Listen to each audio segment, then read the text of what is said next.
मुनिराजों की, अहिंसा में विश्व जैन धर्म की, जिनवाणी माता की।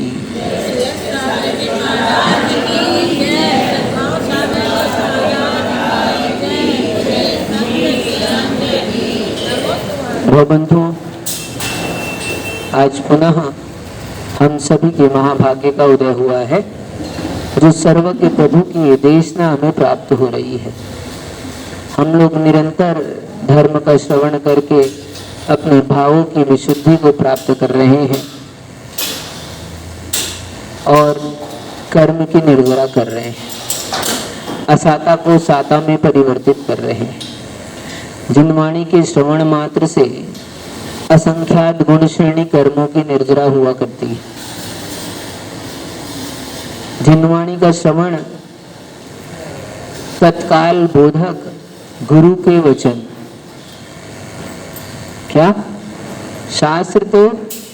शास्त्र में जो लिखे हैं वो त्रैकालिक बोधक है, लेकिन गुरु के वचन तत्काल बोधक, तत्समय में तुरंत बोध को प्राप्त कराने का कार्य होता है। ऐसे गुरु के वचन होते हैं। गुरु के वचनों के द्वारा जो भी प्राप्त होता है, यदि शिष्य उसको अपने सिरोधार्य कर ले, उसको अंगीकार कर ले, उसको चरितार्थ कर ले, तो निश्चित मान के चलना उसका कल्याण ही होता है। कल्याण के लिए ही उपदेश होता है गुरु का। ऐसे ही आचार्य भगवान तिरुवल्लाचार्य स्वामी ने इस कुरल काव्य महाग्रंथ में धर्म की महिमा को गाने के बाद अब गृहस्थ आश्रम पर विचार करते हैं। आज से आप लोगों के मन का टॉपिक प्रारंभ होता है। आप लोग गृहस्थ हो ना? तो आचार्य भगवान ने इस नीति के ग्रंथ में गृहस्थ धर्म का भी वर्णन किया। कोई सोचने वाला सोच सकता है कि साधुओं को गृहस्थ के धर्म की चर्चा करने की क्या आवश्यकता है। मन में ऐसे विकल्प आ सकते हैं। साधु है तो साधु को तो साधु वो संयम की बात करे, हाँ, मोक्ष मार्ग की बात करे, गृहस्थ की बात करने की क्या जरूरत है। कई तरह के लोग होते हैं, कई तरह की सोच होती है, तो ऐसे प्रश्न आ सकते हैं। ये पाठ जब हम पढ़ेंगे तो आपको ऐसे बहुत सारे प्रश्नों का सहज रूप से अपने आप समाधान हो जाएगा। आप लोगों को मैसेज तो मिल ही गया होगा गृहस्थ आश्रम का। आचार्य भगवान यहाँ पर आज कहते हैं, प्रारंभ करते ही गृहस्थ आश्रम को प्रारंभ किया और बहुत सुंदर बात कही। हम सोच में पड़ गए उनकी इस बात को सुनकर। आश्रमः खलु चत्वारः स्तेषु धन्य गृहस्थिता मुख्याश्रया हि ते सन्ति भिन्नाश्रम निवासिनाम्। आचार्य भगवान त्रिवल्लाचार्य स्वामी अपनी बात को कह रहे हैं। वे कहते हैं कि गृहस्थ आश्रम में रहने वाला मनुष्य अन्य तीनों आश्रमों का प्रमुख आश्रय है। क्या कह रहे हैं? गृहस्थ आश्रम में रहने वाला मनुष्य जो है अन्य तीनों आश्रमों का प्रमुख आश्रय है। 4 आश्रमों की चर्चा आती है। यूं तो हमारे शास्त्र में कम देखने को मिलता है, लेकिन लोक में प्रचलित है। क्या? 4 आश्रम लोक में प्रचलित है। ब्रह्मचर्य आश्रम, उसके बाद गृहस्थ आश्रम, उसके बाद वानप्रस्थ आश्रम और उसके बाद संन्यास आश्रम। इस प्रकार से 4 आश्रमों की चर्चा की गई। और जनरली आपने देखा होगा, आधार कहा जाता है तो जो प्रारंभिक होता है उसको आधार कहते हैं। जो प्रथम होता है उसको आधार कहते हैं, क्योंकि उसके बाद ही सारे के सारे जीवन प्रारंभ होता है, सारी की सारी वस्तुएं रखी जाती है। एक सहज बात है, आप जो वस्तु सबसे नीचे रखते हो वही आधार के रूप में कही जाती है, और उसको नहीं कहोगे तो पृथ्वी को आधार कहोगे। जिस पर वस्तु रखी जाती है उसको आधार कहा जाता है। तो ब्रह्मचर्य आश्रम, फिर बाद में गृहस्थ आश्रम, फिर उसके बाद में वानप्रस्थ आश्रम, फिर उसके बाद में संन्यास आश्रम है। लेकिन उसके बाद में भी आचार्य भगवान ने यहाँ पर इन व्यवस्थाओं के बीच में से डॉक्टर साहब गृहस्थ आश्रम को आधार कहा। पहले के समय में ब्रह्मचर्य आश्रम जो बालकपने से लेकर 25 वर्ष तक कहीं गुरुजनों के पास में रहकर शिक्षा आदि के कार्य को प्राप्त करता है, ब्रह्मचर्य का पालन करते हुए जीवन यापन करता है, ऐसे व्यक्ति का, ऐसे जीव का वो ब्रह्मचर्य आश्रम कहलाता है। उसके बाद में जब वो अपने जीवन साथी को चयन कर लेता है, उसके साथ में जीवन व्यतीत करने लगता है, तब गृहस्थ आश्रम कहलाता है। लेकिन यहाँ पर आचार्य भगवान ने तीनों ही आश्रमों का आधार गृहस्थ आश्रम को कहा है। क्यों कहा? प्रश्न हो सकता है। आधार कहना था तो आई बात समझ में। आधार किसको कहते हैं? जो सबसे प्रथम हो, प्रथम को आधार कह देना था। लेकिन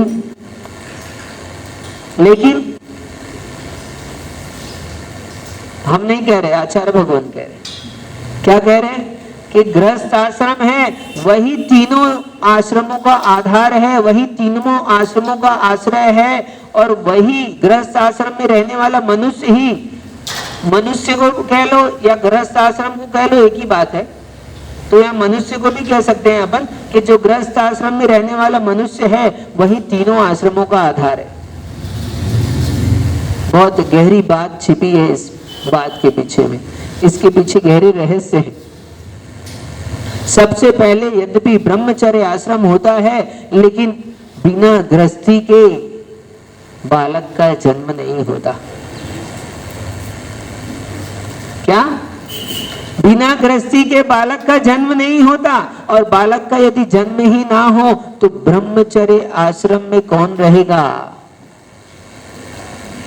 डॉक्टर साहब, रह सकता है कोई? नहीं रह सकता। ब्रह्मचर्य आश्रम में रहने वाला जीव कहां से पहुंचा?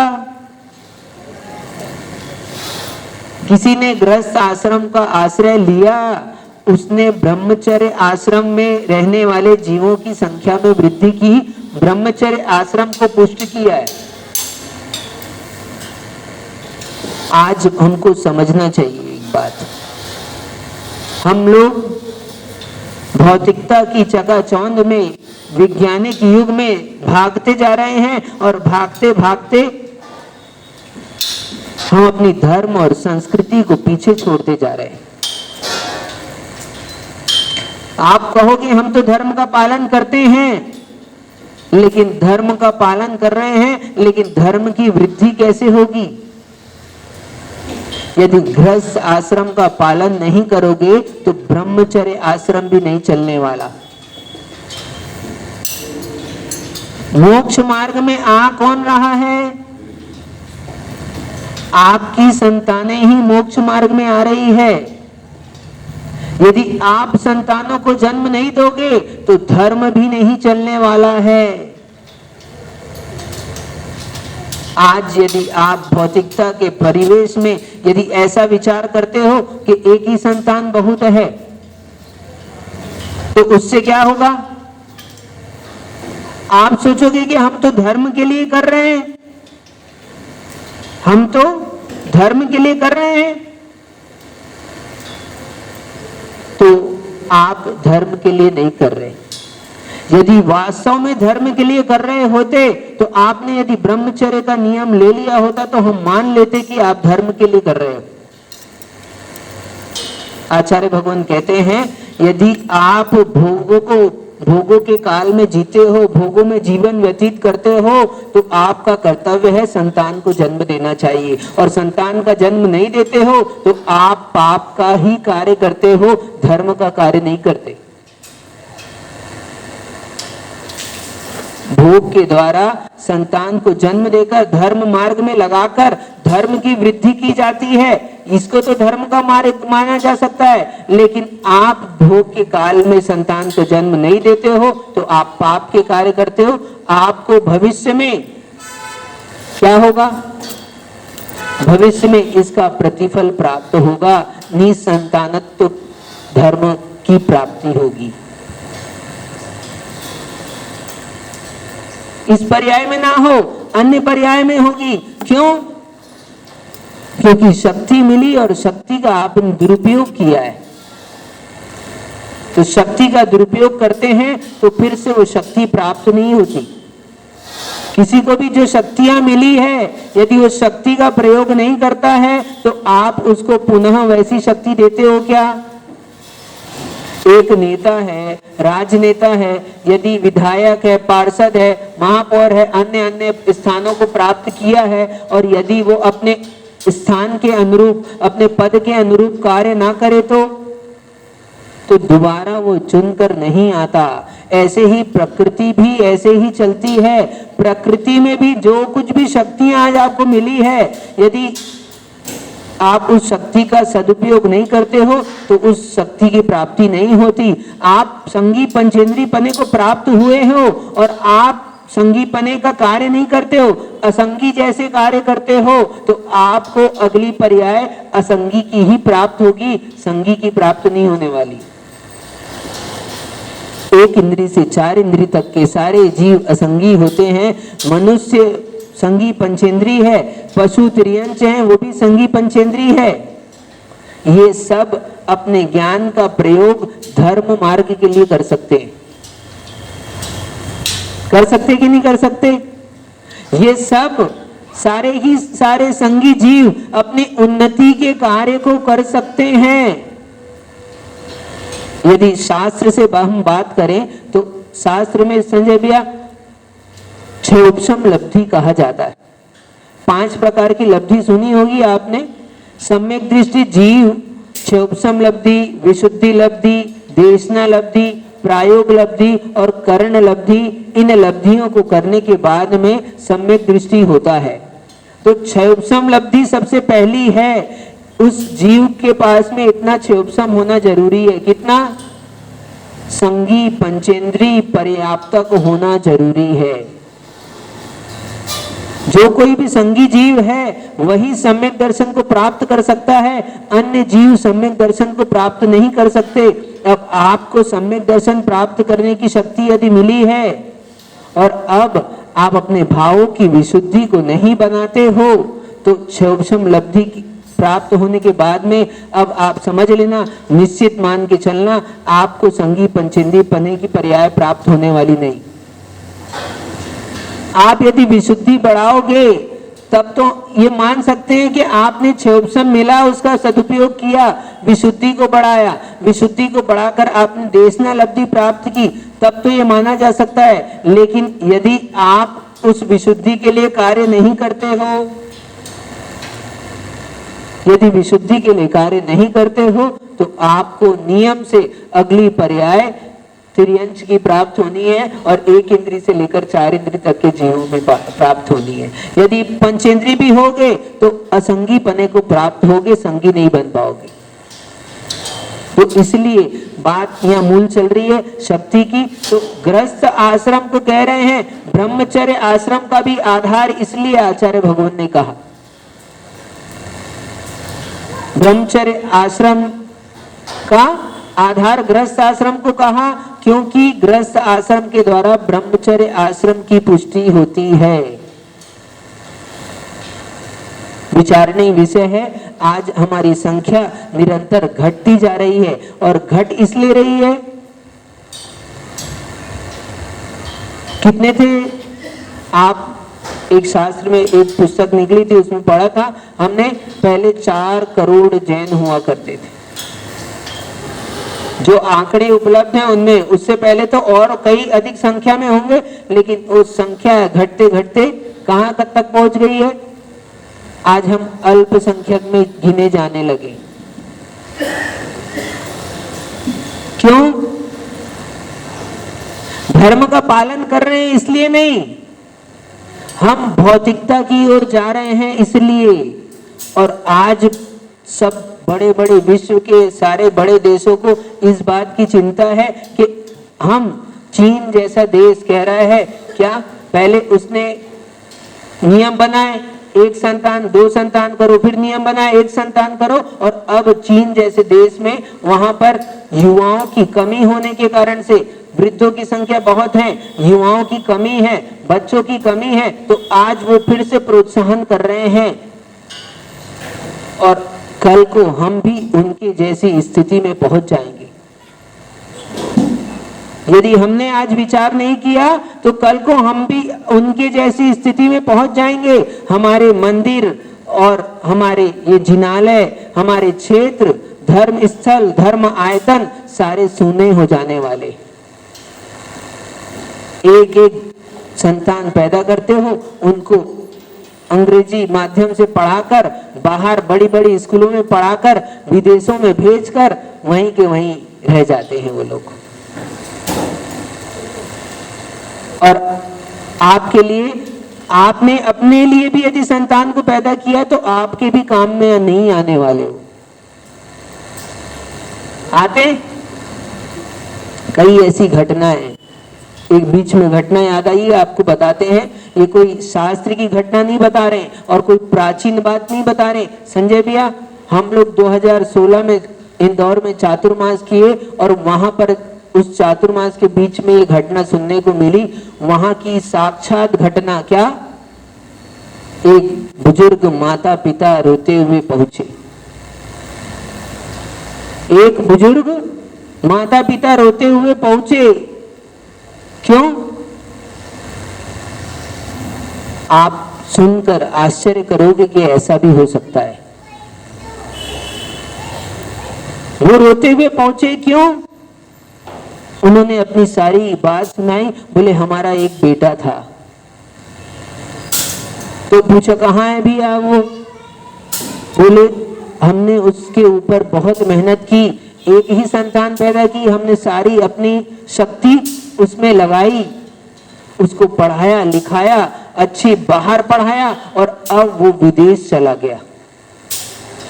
विदेश चला गया, वहां तक भी ठीक था, हमारे पास सारी संपन्नता थी, यहाँ पर घर था, मकान था, किराए से दुकान थी, हम लोग यहाँ रहते थे, और बालक विदेश में रहता था।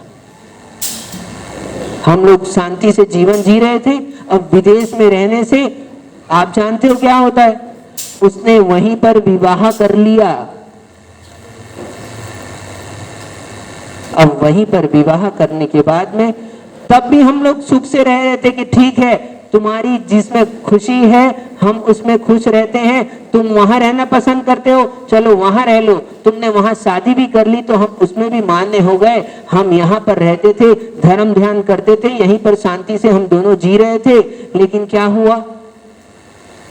बहुत दिन के बाद में उस बालक का फिर से फोन आया और उसने कहा कि आप लोग भी हमारे साथ में विदेश चलो।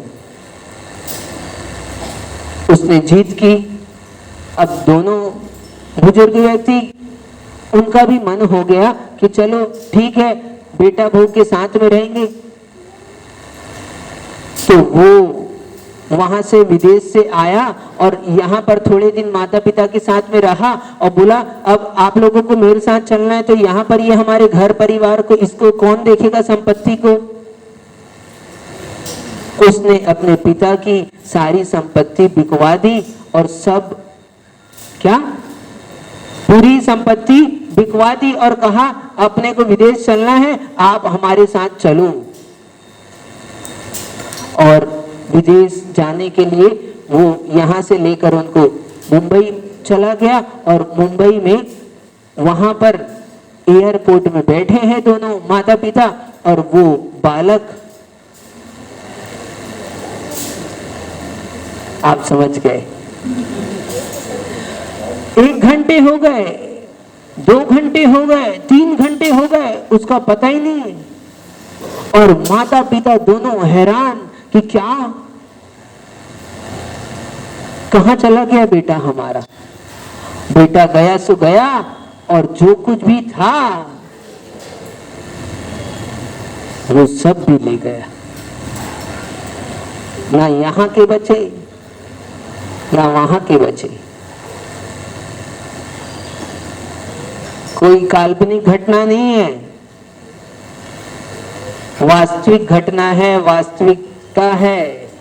वर्तमान में ऐसी स्थिति हो रही है। सोचने जैसी बात है।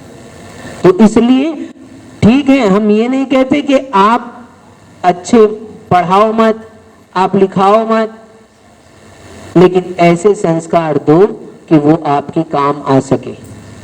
और एक संतान से आप सोचते हो ना आपका घर चल सकता है, ना धर्म की वृद्धि हो सकती है। यदि 2-4 हो तो मान भी लेते, ठीक है, पहले होता था, हाँ, मुनिराज मोक्ष मार्ग में भी आप भेज सकते हो, और अभी तो एक है तो आप मोक्ष मार्ग में भी भेजना नहीं चाहते। सोचते हो महाराज एक ही तो है, क्यों आपके साथ भेजे। अरे क्यों, संजय में कितने भाई हो आप लोग, निर्मल में कितने भाई हो, 8 हो, है ना। एक बात बताओ, 8 है, कोई भीख तो नहीं मांगता, बुरा ना लगे लेकिन कह रहा हूं सुनो, क्या कोई भीख तो नहीं मांगता। सब अपना काम करते हैं, अपना कमाते हैं, अपना रहते हैं, अपना खाते कि नहीं। 8 हैं तो भी अपने पुण्य से, अरे ये क्यों सोचते हो कि एक है तो उसका भाग्य होगा। हर व्यक्ति अपना भाग्य, अपना पुण्य, अपना पाप साथ में लेकर आता है। हम लोग कुछ नहीं करते। आचार्य भगवान ने, आप लोग सब जानते हो, एक बालक गर्भ में आता है, जन्म होता है, तो वो भी अपनी व्यवस्था बनाकर आता है। माँ के आंचल में भी दूध कब आता है, जब बालक जन्म लेता है, तो वो अपनी व्यवस्था कर कर आया है। उसका इतना पुण्य है कि उसको मिलेगा। यदि आप सोच रहे हो कि कैसे होगा, जो अधर्मी हैं, जो पाप के कार्य करते हैं, वो तो लगातार वृद्धि करने में लगे हैं, वो नहीं सोचते कैसे चलेगा। और आप धर्मात्मा होकर भी पुण्य पाप पर विश्वास करते हो, कहते हो, और आपको वास्तव में विश्वास नहीं है। यदि आपको पुण्य पाप में विश्वास होता तो आप संतान को जन्म देते, उसका पुण्य होता, उसका पाप उसके साथ होता, आपको विश्वास होता, हम मान लेते। आप कहते तो हो हमको पुण्य पाप पर भरोसा है, लेकिन आपको वास्तव में भरोसा नहीं है। कहने के लिए है, लेकिन क्रियाओं में बिल्कुल भी नहीं। सारी की सारी क्रियाएं हमारी कैसी चल रही है, भौतिकता की ओर जाने वाली क्रियाएं चल रही है। हम धर्मात्मा जरूर बने हैं, कहते जरूर हैं कि पुण्य नाम की चीज है, पाप नाम की चीज है, लेकिन भरोसा नहीं करते, अंदर से श्रद्धा नहीं है। जान तो रहे हैं, ज्ञान में सब आ रहा है, सुनते हैं, सीख लिया है तो वो तो सब ज्ञान में आता है, लेकिन मानते नहीं है। जानने वालों का तो कल्याण हो सकता है। हाँ, एक बार की बात है, एक पुत्री का विवाह करना था, तो पिताजी को चिंता हुई। डॉक्टर साहब, पुत्री का विवाह करना हो तो पिता को चिंता होती है। तो पिताजी जगह जगह कुंडली मिला रहे थे। मिला लो भैया, तब बाद में क्या हो क्या पता। अब आजकल तो कुंडली मिलाने की जरूरत पड़ती नहीं है, सब लोग पहले से ही मिला लेते हैं अपने आप ही, है ना। तो पहले की बात कर रहा हूँ राजेश भाई, ठीक। तो उसको चिंता हुई कि कुंडली मिला ले। तो पिताजी बहुत चिंतित थे और उन्होंने देखा, कुंडली मिलाई, और कुंडली मिलाई तो गुण मिल गए, लेकिन बेटी से कहा, बेटी लड़का बहुत अच्छा है, लेकिन केवल 2 बात की कमी है। क्या? लड़का बहुत अच्छा है अध्यक्ष जी, लेकिन केवल 2 बात की कमी है। सब गुण मिलते हैं, मैंने कुंडली मिला ली अच्छे से, लेकिन सब गुण मिलते हैं, लेकिन मैं उसके घर पर गया, उसके परिवार से पूछा, मिला, देखा, केवल 2 बात की कमी है। लड़की प्रसन्न हो गई, ठीक है पिताजी, 2 ही तो कमी है, हम चला लेंगे काम।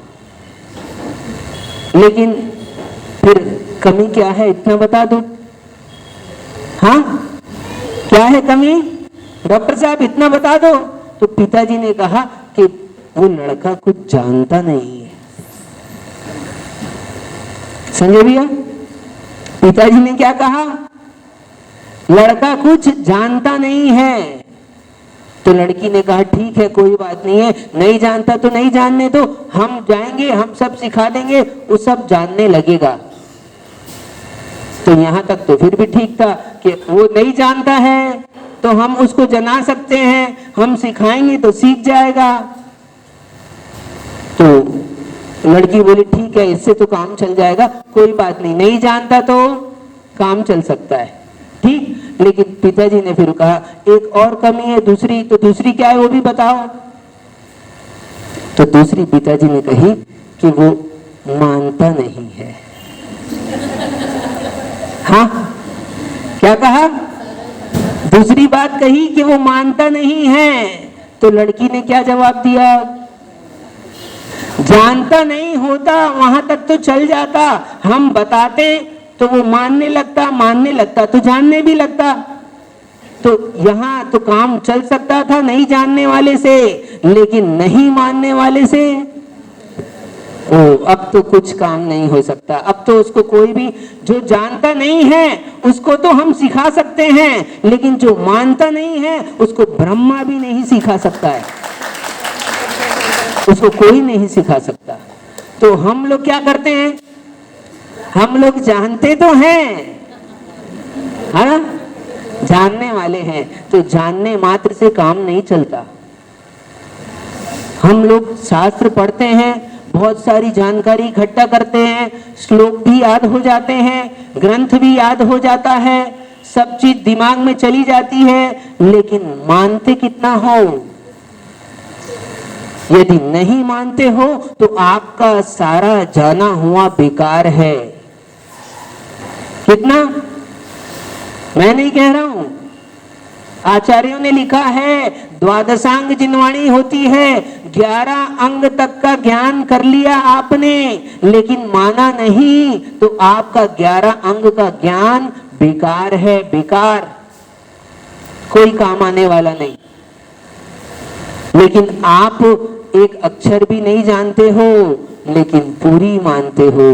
भगवान सर्वज्ञ जो कहते हैं वो क्या है, वो परम सत्य है। भगवान ने जो आज्ञा दी है हम उसका पालन करने को तैयार हैं, उस रूप आप आचरण करते हो तो हम मान सकते हैं कि आप नहीं जानते हो, लेकिन आप मानते तो हो।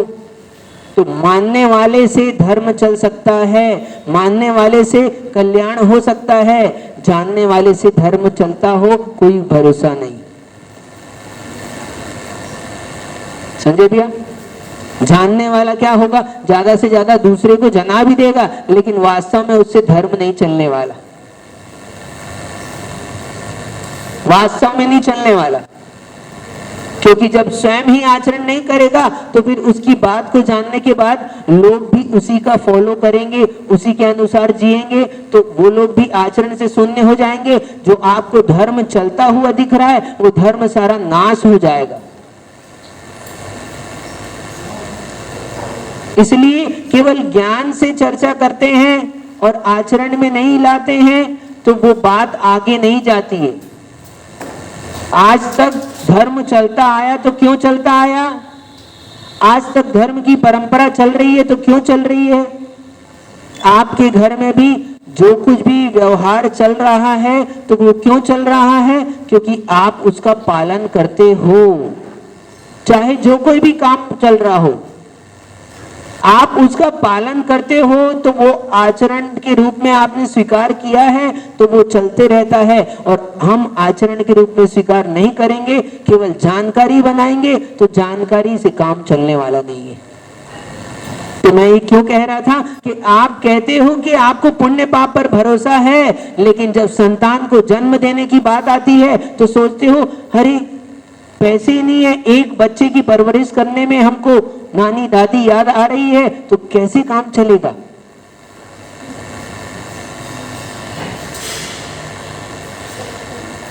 इसलिए निर्मल भैया 8 भी हैं तो हर एक का अपना अपना पुण्य है, हर एक का अपना अपना पाप है, सब अपने अपने पुण्य पाप से जीते हैं, कोई किसी को कुछ नहीं करता। यदि ऐसे ही सोच लेते नागरमल जी तो क्या होता? हाँ, यदि जैसा आज आप सोच रहे हो वैसे ही हमारे पूर्वज सोच लेते तो आज क्या होता? आप ही नहीं होते यहाँ पर। हम ऐसी सोच पैदा कर रहे हैं आज जो आने वाले भविष्य के लिए गृहस्थ धर्म के साथ साथ ब्रह्मचर्य आश्रम के लिए भी घातक है। आप परिवार के लिए घातक हो वहां तक तो ठीक था, धर्म के लिए भी घातक है। आने वाली पीढ़ी धर्म को कैसे चलाएगी? जब पीढ़ी होगी तो चलाएगी, और पीढ़ी ही नहीं बचेगी तो। इसलिए बहुत विशेष रूप से इस बात का ध्यान दो। अब समझ में आ रहा है क्यों लिखा गृहस्थ आश्रम को? आचार्यों को क्या जरूरत पड़ गई गृहस्थ आश्रम की बात बताने की? गृहस्थ आश्रम नहीं होगा तो धर्म भी नहीं चल सकता। इसलिए धर्म के विकास के लिए ही गृहस्थ आश्रम के बारे में बता रहे हैं यहां पर। इसलिए कहा उन्होंने तीनों ही आश्रमों का आधार गृहस्थ आश्रम है। हम नहीं कह रहे, गृहस्थ आश्रम में रहने वाला मनुष्य ही तीनों आश्रमों का आधार है। ब्रह्मचर्य आश्रम का पालन भी गृहस्थ आश्रम के आश्रय से होता है। और उसके बाद वानप्रस्थ आश्रम। आप लोग गृहस्थ आश्रम तो समझ ही गए, गृहस्थी बसा लेता है, गृहस्थ आश्रम है। और गृहस्थ आश्रम के बाद में वानप्रस्थ आश्रम। अब कोई वानप्रस्थ वाले मुश्किल से मिलते हैं, उंगली में गिने चुने लोग। हाँ, क्यों? गृहस्थ आश्रम में रहते रहते ही जो व्यक्ति विचार कर लेता है कि हमने अब अपना जीवन जी लिया, भोगों को भोग लिया, अब तो हम कुछ निर्वृत्ति के मार्ग में बढ़े, तो वो गृहस्थ जीवन का त्याग करके धर्म मार्ग को अंगीकार करता है, उसको कहते हैं वानप्रस्थ आश्रम।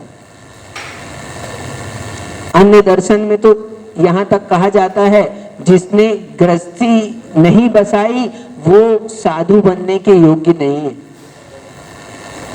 क्या डॉक्टर साहब कहा जाता है कि नहीं कहा जाता? और हमारे इन 24 तीर्थंकरों में 5 तीर्थंकर बाल ब्रह्मचारी है, ये भी हुंडाओ सर्पणी काल का दोष है। नहीं तो नियम से सभी तीर्थंकर क्या होते हैं?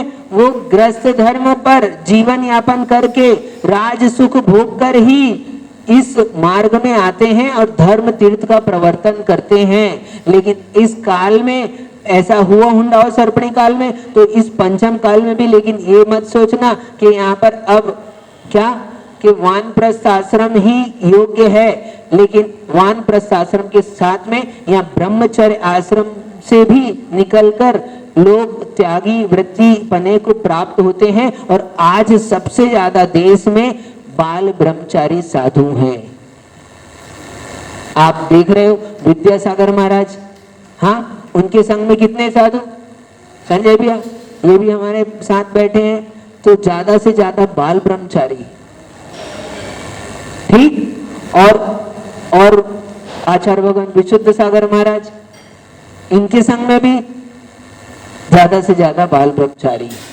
तो मूल बात हम कह रहे थे, तो गृहस्थ आश्रम के बाद वानप्रस्थ आश्रम होता है। तो गृहस्थ आश्रम में रहते रहते ही जीव इस बात का निर्णय कर लेता है कि हम थोड़े समय के बाद में क्या करेंगे? दीक्षा की ओर आगे बढ़ेंगे, धर्म मार्ग में आगे बढ़ेंगे। संजय भैया अभी से विचार कर लो। हम जब वर्धमान सागर महाराज के संग में विहार कर रहे थे, यहाँ से निकले थे, तो उनके साथ में एक प्रेम जी बाबू जी थे, प्रेमचंद जी किशनगढ़ वाले। आज उनकी चर्चा हम आपको बताते हैं। जब हम उनके साथ में विहार कर रहे थे तो हमने देखा वो कुर्ता पैजामा पहनते हैं, तो हमने सोचा कि ये ब्रह्मचारी हैं। तो हम उनके साथ महीने 2 महीने रहे और देखे तो वास्तव में उनका जीवन एकदम अद्भुत था। दिन रात साधुओं की सेवा करते हुए और विहार भी करा रहे थे। और पता चला मुझे कि वो तो संघपति है। क्या है?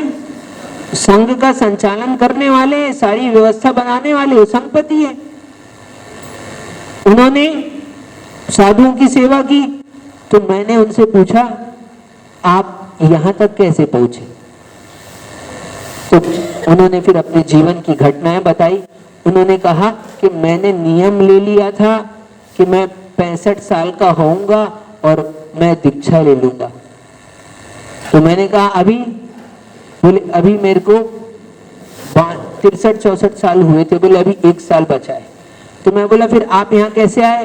तो बोले मैं पहले से ही साधु हमारे गांव में आते थे, चौका लगाता था, आहार कराता था, तो ऐसे साधु से जुड़ता गया तो मेरे को मन में भाव आ गए कि मैं भी साधु बनूं। तो 60 वर्ष की उम्र में मेरी पत्नी का देहांत हो गया और देहांत उसका हो गया तो उसके बाद मैं संघ में आ गया। किसके? वर्धमान सागर महाराज के संघ में आ गया और तब से मैं संघ में साथ में यहीं रहता हूँ, घर नहीं जाता। अब बच्चे लोग घर में देखते रहते, सारा व्यापार चलता है।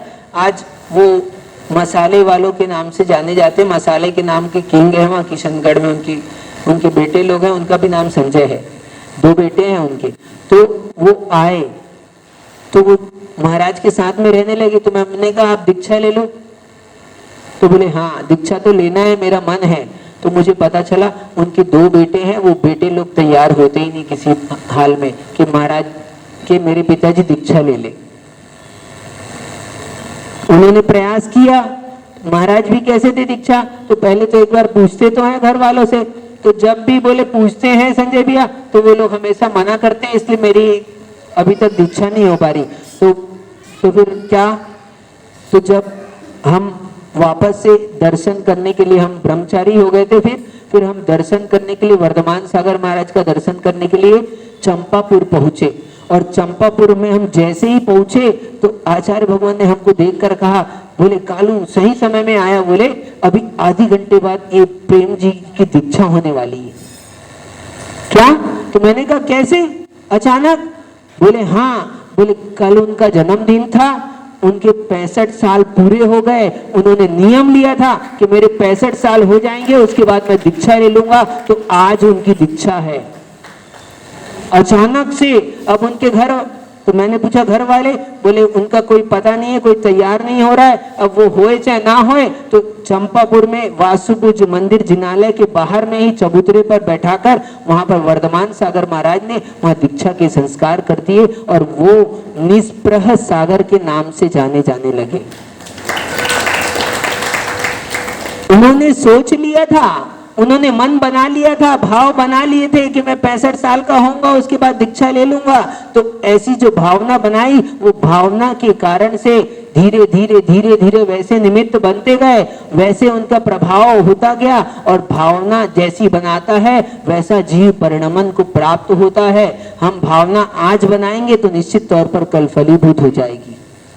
तो आप ये मत सोचना कि अब हम ग्रस्त में आ गए तो फंस गए। ग्रस्त में आ गए तो कोई बुरी बात नहीं हुई है संजय भैया। आप ग्रस्त में नहीं आते तो अकेले दीक्षा लेते, अब ग्रस्त में आए, हो सकता है 2-4 आपके साथ ले ले।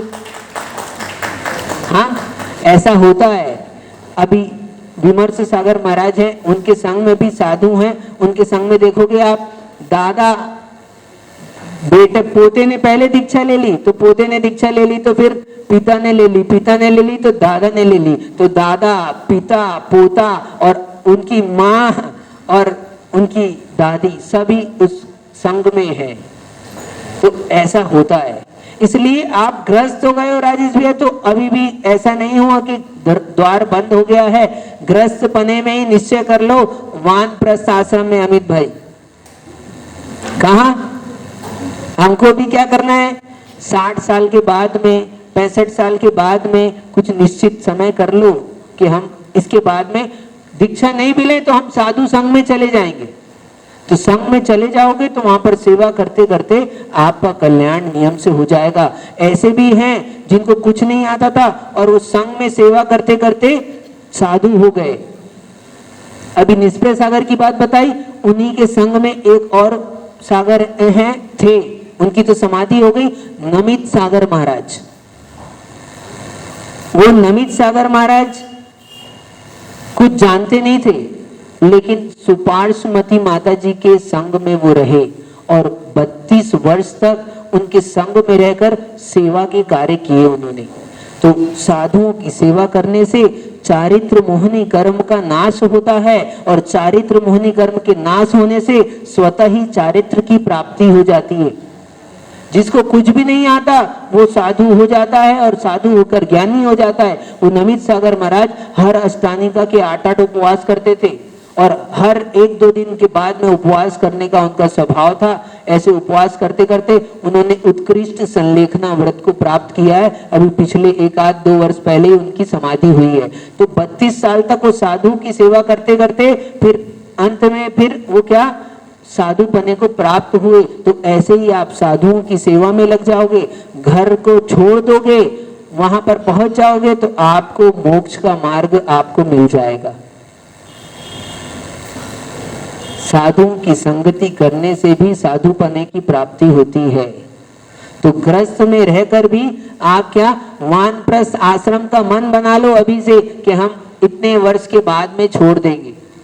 यदि आज मन बनाओगे तो छूट पाएगा, और यदि आप सोचोगे कि बाद में विचार करेंगे तो ऐसे ही हमेशा आपके विचार क्या होंगे। अब जब कभी भी धर्म की बात आएगी तो आप बोलोगे बाद में विचार करेंगे, ये बाद में करेंगे। टालने की आदत भी, टालने के संस्कार भी पड़ जाते हैं।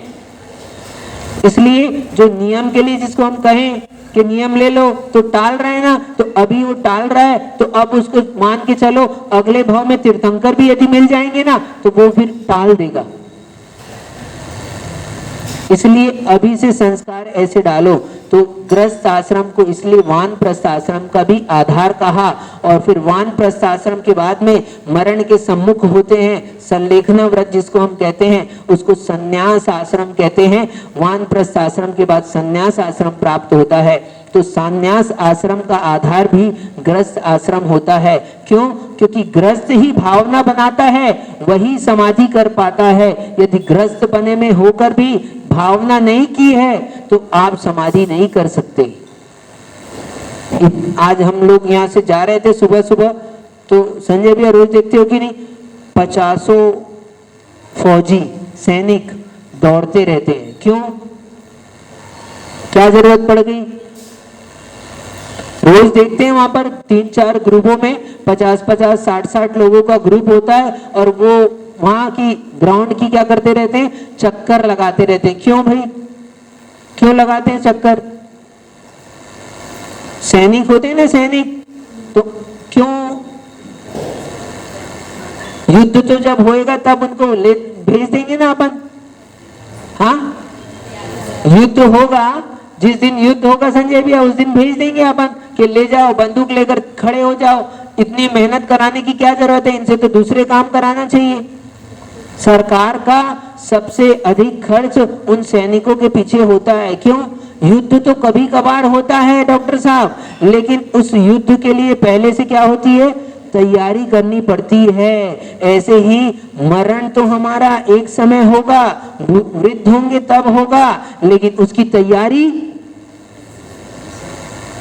भी तैयारी पहले से करनी पड़ती है। कोई सोचेगा कि जब मरण होगा तभी हम सब कुछ का त्याग करके क्या करेंगे, मरण कर लेंगे, हमारी समाधि हो जाएगी। ऐसे हो जाती है समाधि। किसी एकाध की हो गई हो तो बात अलग है, किसी एक को घड़ा मिल गया हो तो निर्मल भी अपन कमाना छोड़ दें। हाँ, उसके लिए तो ऐसा नहीं बोलते राजेश भाई कि किसी को घड़ा मिल गया तो भैया अपने को भी घड़ा मिल जाएगा, अपन काम वाम मत करो। वहां तो काम करने लगते हो, और यहाँ धर्म की बात आती है तो अपन अभी नहीं करते धर्म, जब मरण का समय आएगा। आपने अच्छा सुनाया है, नमोकार मंत्र सुनकर हम भी समाधि कर लेंगे। रोज सुनते हो ना, एक बैल ने नमोकार मंत्र सुना, समाधि हो गई उसकी। हाँ, ऐसे किसी बिरले जीव की, किसी एकाध जीव की हो गई तो हो गई, किसी एक को घड़ा मिल गया तो मिल गया। तो लेकिन अपने को तो क्या, अपने को तो अपना पुरुषार्थ करना चाहिए। इसलिए गृहस्थ आश्रम में ही भावना बनाओगे तब समाधि की आपकी तैयारी चालू हो पाएगी। आपकी भावना बनाना ही आपकी समाधि की तैयारी है। आज से थोड़ा थोड़ा थोड़ा थोड़ा धर्म की और आगे बढ़ोगे तब समाधि मरण कर पाओगे। ये बैठे हैं संजय भैया, इनसे पूछो, इनकी माता ने समाधि मरण किया कितने समय हुआ? अभी हुआ ना, मई के महीने, मई जून में, 1 मार्च को हुआ है।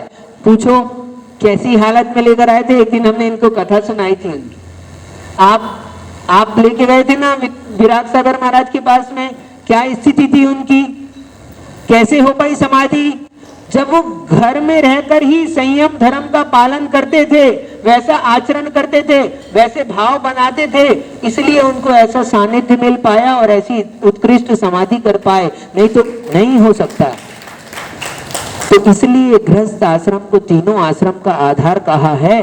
ब्रह्मचर्य आश्रम का आधार है तो गृहस्थ आश्रम है, वानप्रस्थ आश्रम का आधार है तो गृहस्थ आश्रम है, और सन्यास का भी आधार है तो गृहस्थ आश्रम है। इसलिए आप लोग पुण्य आत्मा हो, गृहस्थ आश्रम में रहते हो, इसलिए अभी भाव बना लो, मन बना लो कि हमको क्या करना है, क्या करना है। बोले महाराज जल्दी छोड़ो, अभी तो घर जाकर भोजन बनाना है ना? ठीक है, अरे तो भोजन तो बना लेना, भोजन कर भी लेना, लेकिन आज मन बना लो कि हमको भी क्या करना है, समाधि मरण करना है। पाठ तो रोज करते हो, दिन रात मेरे स्वामी, ये भावना, ये भाव, देहांत के समय में तुमको ना भूल जाऊं, ठीक है ना? ये आपको कहते हैं, आपको अच्छा नहीं लगता। व्याकरण के अंतर्गत उत्तम पुरुष, मध्यम पुरुष और अन्य पुरुष कहा जाता है। जो आप शब्द है ना वो अन्य पुरुष में आता है, और तुम शब्द है वो मध्यम पुरुष में आता है। जो हमारे नजदीक का होता है उसको हम तुम कहते हैं, आप नहीं कहते हो। आप कहते हो तो क्या लगता है, कोई मेहमान है, कोई दूर का है। इसलिए हम भगवान से तुम कहें तो कोई बुरी बात नहीं है, गुरु से तुम कहते तो कोई बुरी बात नहीं है। संबोधन के लिए, बहुमान के लिए आप कहते हैं, अच्छी बात है, लेकिन जहाँ स्तुति में कहते हैं ना तो वहां पर भी हमने बदल दिया है। बहुत सारी स्तुति में हमने देखा है, लोग गाते हैं, वहां तुम लिखा है लेखक ने, तो उसने अपने भाव व्यक्त किए कि हमारे मित्र होता है, हमारे पास का होता है, नजदीक का होता है, तो हम उसको तुम कहते हैं।